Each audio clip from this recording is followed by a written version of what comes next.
오늘의 육아 헤드라인입니다. 세계경제포럼 발표에 따르면 한국인의 기대 수명은 82.2세로 세계 주요 138개국 가운데 10번째로 높은 것으로 조사됐습니다. 통계청에 따르면 최근 5년간 고등학생 학원비 상승률이 전체 소비자 물가 상승률의 곱절 이상인 것으로 나타났습니다.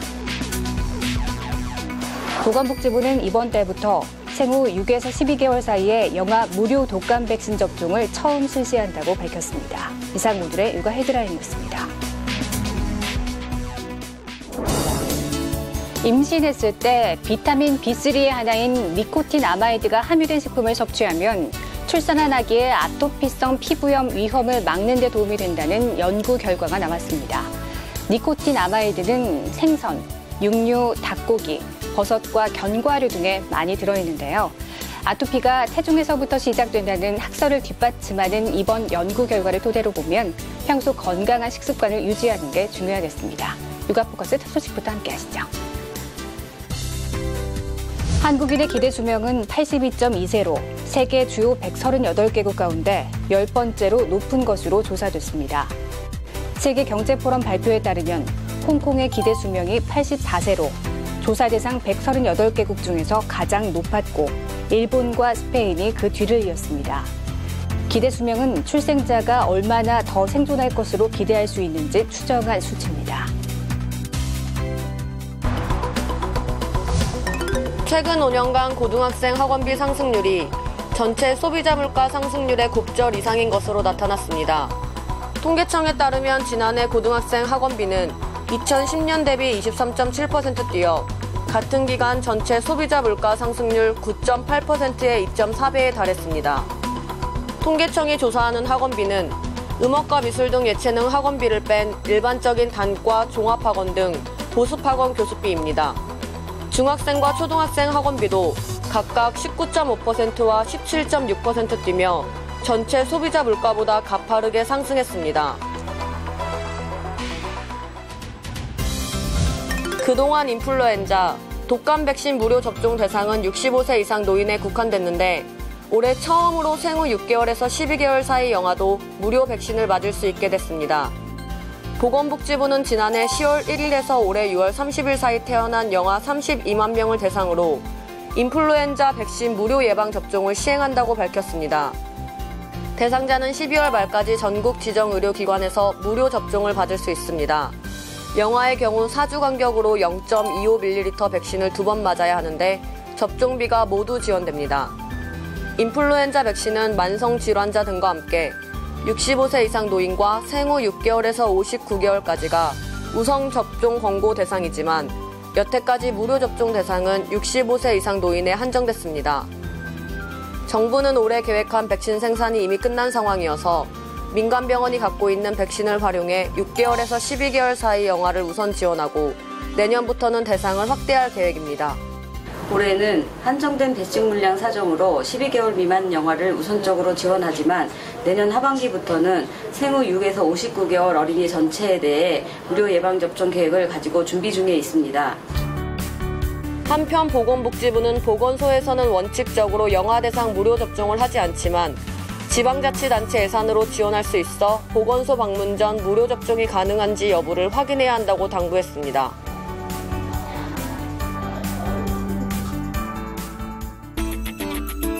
다음 달부터 서울과 세종, 충북에서 유치원 원화 선발 전 과정을 온라인으로 하는 시스템이 도입됩니다. 교육부는 유치원 입학관리 시스템인 처음학교로 시스템을 다음 달 1일 개통하고 서울과 세종, 충북 관할 국공립 유치원과 희망하는 사립 유치원을 대상으로 시범 운영한다고 밝혔습니다. 이 시스템은 일일이 여러 유치원을 방문해 원서를 내고 추첨일에도 직접 추첨 현장에 가야 했던 원화 모집 선발 방식을 개선한 시스템으로 원서 접수부터 추첨 등록까지 전 과정이 온라인으로 진행됩니다. 임신을 하면 정기적으로 초음파 검사를 받으며 태아의 상태를 확인해야 합니다. 그런데 비용 부담이 만만치 않습니다. 이번 달부터는 임신부의 초음파 검사에 건강보험이 적용돼 비용이 절반으로 줄어듭니다. 10월 달라지는 건강보험에 대해 짚어드립니다. 임신부는 출산까지 10번 정도의 산전 초음파 검사가 필요합니다. 이번 달부터 임신부의 초음파 검사에 7번까지 건강보험이 적용돼 비용 부담이 절반으로 줄어듭니다.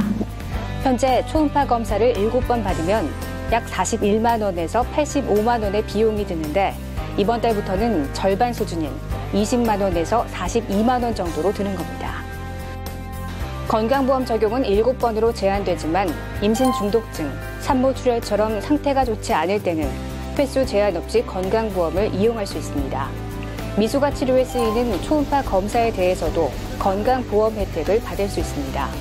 이에 따라 미숙아 발달을 정기적으로 확인할 때 사용하는 경천문 뇌초음파의 비용 부담은 현재 18만 원에서 25만 원에서 15,000원 정도로 대폭 낮아집니다. 또 현재 간암 환자로만 한정되어 있는 간 초음파도 B형, C형 간염, 간 경변증 등 모든 간 질환 환자와 의심 환자로 확대됩니다. 이와 함께 18세 이하 청소년의 큰 어금니 홈 메우기 치료는 현재 진료비의 30% 부담에서 10%로 줄거나 면제받게 됩니다. 식품 포장 뒤쪽에 적힌 영양성분 표시에는 많은 정보가 담겨 있습니다. 단백질과 나트륨, 트랜스지방 등 모두 9가지 항목을 의무적으로 표시하도록 했는데 일일 섭취 권장량의 몇 %나 되는지도 함께 적혀 있습니다. 무가당이나 저지방 같은 영양 강조 표시는 특정 성분이 없거나 기준보다 적어야 식품의약품안전처의 허가를 받아 쓸 수 있습니다. 이 때문에 다이어트를 하거나 건강관리에 신경 쓰는 사람들은 식품 영양성분 표시만 꼼꼼히 살펴봐도 식단 관리에 도움을 받을 수 있습니다. 식품의약품안전처는 아직 이 같은 정보를 모르는 사람이 많다며 대형마트와 함께 캠페인에 나섰습니다. 특히 최근 설탕과의 전쟁을 선포하고 당류의 일일 권장 섭취량을 100g으로 정하고 2018년부터는 함유량만 표시하던 것을 일일 섭취량 대비 함유량까지 표시하기로 했습니다. 일일 섭취량 기준을 이제 정해줌으로써 예를 들어서 그것이 100이라고 하면 하나의 제품이 이제 10g이나 20g이면 내가 오늘 일일 섭취량의 20%에 해당하는 것을 먹었구나라는 걸 쉽게 알 수 있도록. 하지만 현재 당류의 경우 0.5g보다 적게 들어있으면 0으로 표시할 수 있고 국민들이 즐겨 마시는 맥주는 외국과 달리 영양 성분을 표시할 계획이 없어 소비자들이 정확한 정보를 얻지 못하고 있다는 지적도 나오고 있습니다. 아동학대 범죄가 일어났을 때 피해 아동이 성인이 될 때까지 공소시효를 정지시키도록 한 아동학대 범죄처벌 특례법이라는 게 있습니다. 이 법이 시행되기 전에 일어난 범죄에도 일부 소급 적용할 수 있다는 대법원의 첫 판결이 나왔습니다. 어머니 정모 씨는 2008년부터 2012년까지 특별한 이유 없이 두 딸을 학교에 보내지 않고 수차례 때리는 등 학대를 일삼았습니다. 아동복지법 위반 혐의로 재판에 넘겨진 정 씨에게 1심 법원은 징역 10월을 선고했습니다. 2심 역시 형량은 같았지만 일부 학대 혐의는 인정하지 않았습니다. 관련 법에 따라 7년의 공소시효가 지났다는 이유에서입니다. 그러자 검찰은 아동학대 범죄의 공소시효를 피해자가 성인이 될 때까지 정지하도록 한 아동학대법을 소급 적용해야 한다며 상고했고 대법원은 이를 받아들였습니다. 대법원은 해당 법이 소급 적용에 대한 명시적인 규정이 없더라도 시행일 당시 공소시효가 지나지 않았다면 적용할 수 있다고 판단했습니다. 피해 아동을 실제적으로 보호하려고 만든 것이라는 점도 고려해야 한다고 설명했습니다. 2014년 법 시행을 기준으로 7년의 공소시효가 지나지 않았다면 소급 적용에 처벌할 수 있다는 취지입니다. 아동학대 특례법을 소급 적용한 이번 첫 판결은 앞으로 비슷한 재판에도 영향을 미칠 것으로 보입니다. 자식 농사를 마치고 노부부만 남는 경우가 늘어나면서 농가의 2인 가구 비율이 전체 평균의 2배, 65세 이상 인구 비율은 3배에 달하는 것으로 나타났습니다. 통계청이 발표한 2015 농림어업 총조사 최종 집계 결과에 따르면 고령화 산업단지, 택지 개발에 따른 전업 증가로 농가 인구는 2010년 대비 16.1% 감소했고 같은 기간 어가 인구도 25% 줄었습니다. 이번 달부터 독감 예방접종이 시작됩니다. 만성질환이 있는 분들은 접종 전에 주치의와 만나 몸 상태와 복용약 등을 확인한 후 접종 시기 등을 정하는 게 바람직하다고 합니다. 독감 예방접종 전 주의사항에 대해 알려드립니다. 65세 이상 노인과 만성질환자, 임신부, 영유아는 독감 우선 접종 권장 대상자입니다. 독감에 걸리면 합병증 위험이 커 접종이 우선적으로 권장되는 사람들입니다. 그런데 접종에 앞서 주의해야 할 점이 있습니다. 심장이나 폐, 간, 콩팥 질환, 당뇨 등 만성질환이 있는 사람들은 주치의와 만나 현재 몸 상태와 평소 복용 약물 등을 확인하고 접종 시기를 정해야 한다는 겁니다. 이런 분들은 복용하는 약제에 따라서는 백신의 효과에 영향을 미칠 수 있는 면역 억제제가 있기 때문에 처방을 받는 그 담당 임상과 선생님과 충분히 논의를 하셔서 접종 시기를 이 면역 억제제에서 영향을 받지 않는 시기로 조절을 해서 감기에 걸리는 등 건강 상태가 좋지 않을 때 접종하면 효력이 떨어지기 때문에 접종 전 건강 관리는 매우 중요합니다.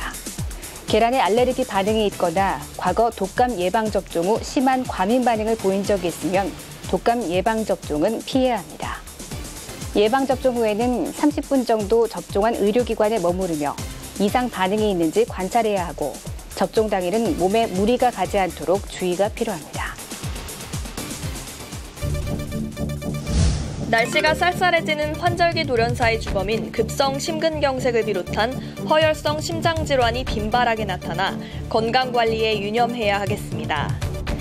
날씨가 추워지면 혈관이 수축되는데 문제는 심장으로 가는 혈관도 예외가 아니라는 데 있습니다. 심장에 혈액을 공급해주는 관상동맥이 좁아지면 협심증, 막히면 심근경색으로 진행돼 치료가 늦어지면 치명적일 수 있습니다. 이런 허혈성 심장질환으로 진료받은 인원은 지난해 86만 명으로 이 가운데 91%가 50대 이상인 것으로 나타나 중년과 노년층이 취약한 것으로 분석됩니다. 게다가 이 나이대에는 허혈성 심장질환으로 진행되기 쉬운 고혈압, 당뇨, 고지혈증, 뇌졸중을 겪는 사람들이 많아 더욱 그러합니다.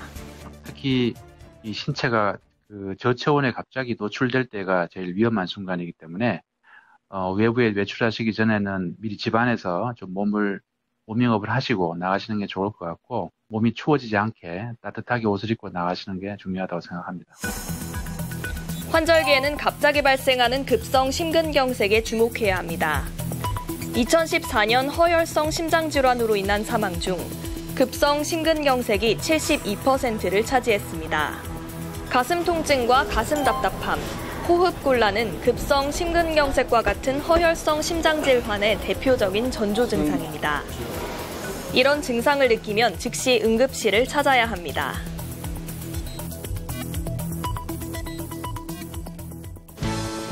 이번 시간은 육아에 필요한 알찬 정보를 쏙쏙 알려주는 코너입니다.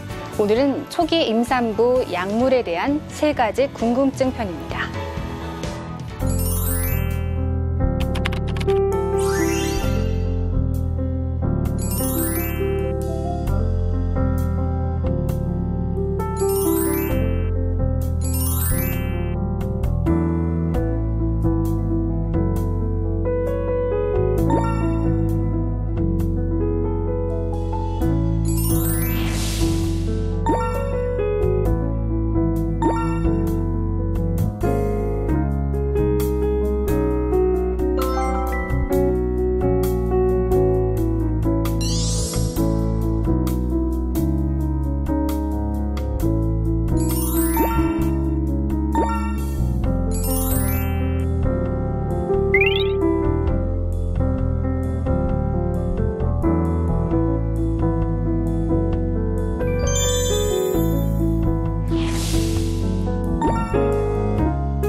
안녕하세요.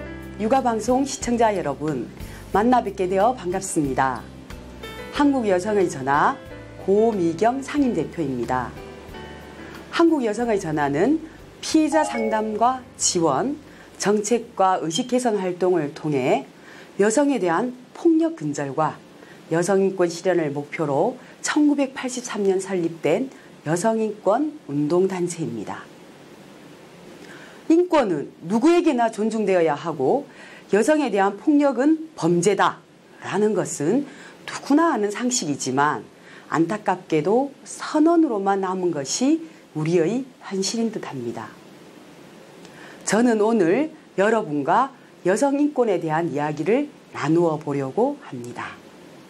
지난 5월 강남역에서 발생한 여성 살해 사건은 우리 모두에게 슬픔과 충격을 안겨주었습니다.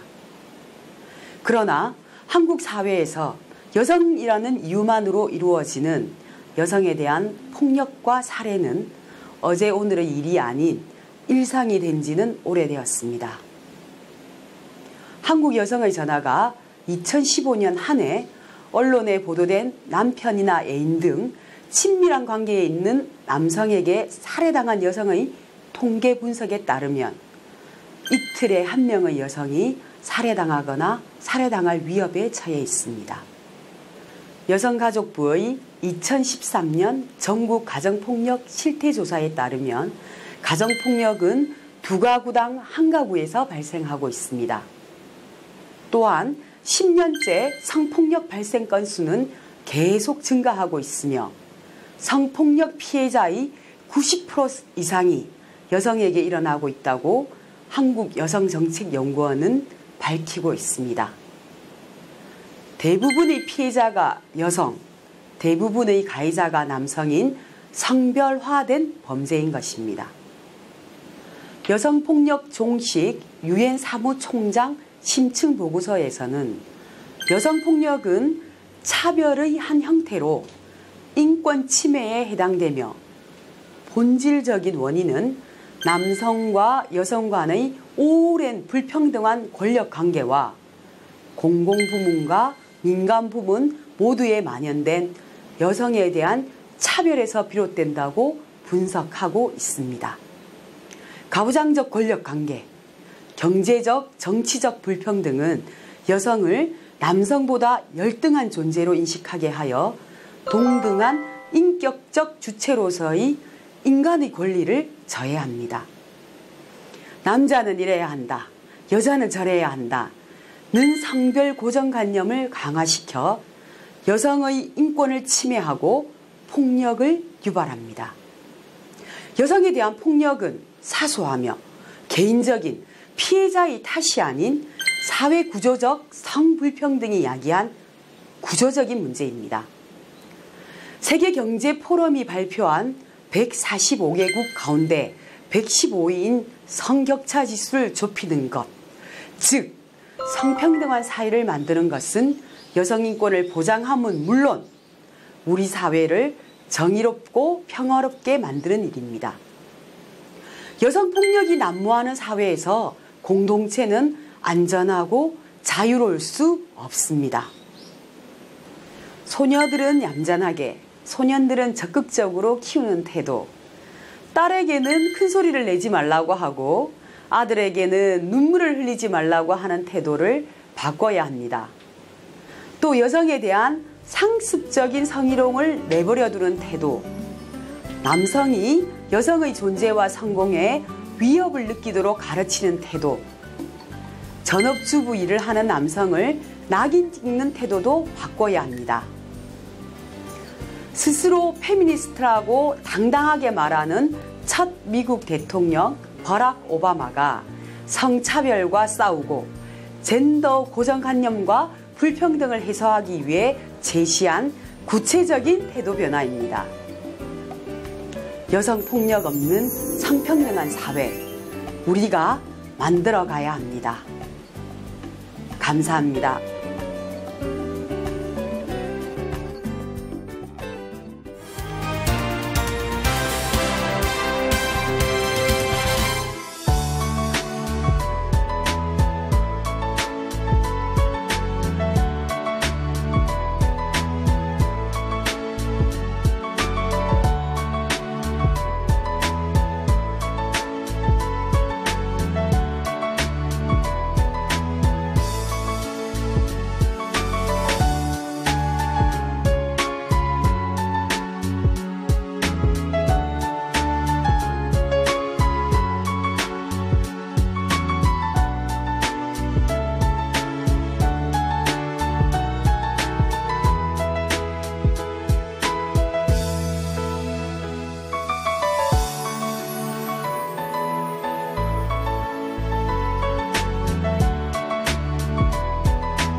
2016 육아방송 태교음악회.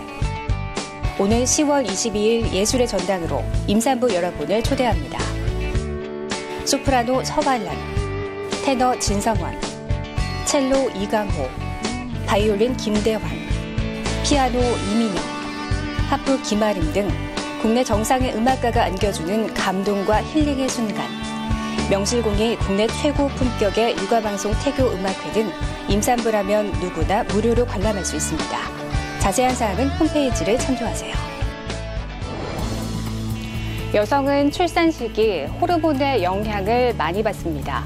호르몬은 감정에도 변화를 일으키기 때문에 산후 우울증을 겪는 여성이 많은데요. 월경 전 겪는 불쾌장애의 원인도 마찬가지입니다. 호르몬으로 인한 불안감, 우울감을 결코 자책할 필요는 없습니다. 누구나 겪을 수 있는 마음의 감기일 뿐입니다. 건강한 마음과 의지로 이겨내시기 바랍니다. 육아포커스 마칩니다. 시청해주신 여러분 고맙습니다.